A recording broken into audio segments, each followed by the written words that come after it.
The third book of Moses, called Leviticus, chapter 1.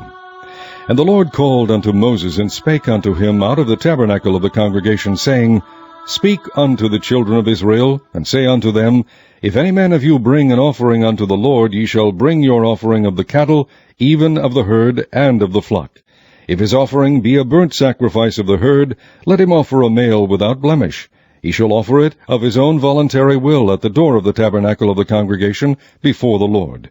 And he shall put his hand upon the head of the burnt offering, and it shall be accepted for him to make atonement for him.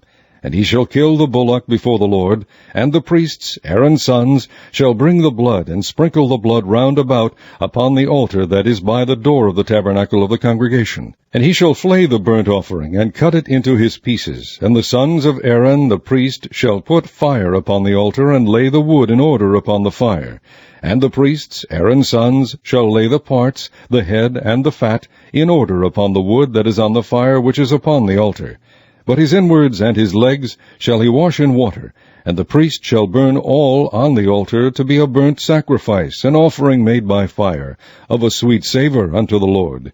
And if his offering be of the flocks, namely, of the sheep, or of the goats, for a burnt sacrifice, he shall bring it a male without blemish.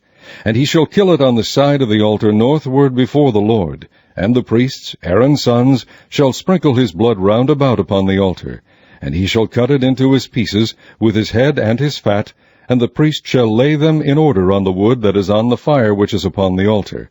But he shall wash the inwards and the legs with water, and the priest shall bring it all, and burn it upon the altar. It is a burnt sacrifice, an offering made by fire, of a sweet savour unto the Lord.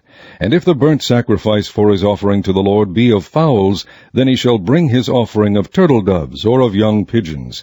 And the priest shall bring it unto the altar, and wring off his head, and burn it on the altar, and the blood thereof shall be wrung out at the side of the altar. And he shall pluck away his crop with his feathers, and cast it beside the altar on the east part by the place of the ashes. And he shall cleave it with the wings thereof, but shall not divide it asunder. And the priest shall burn it upon the altar, upon the wood that is upon the fire.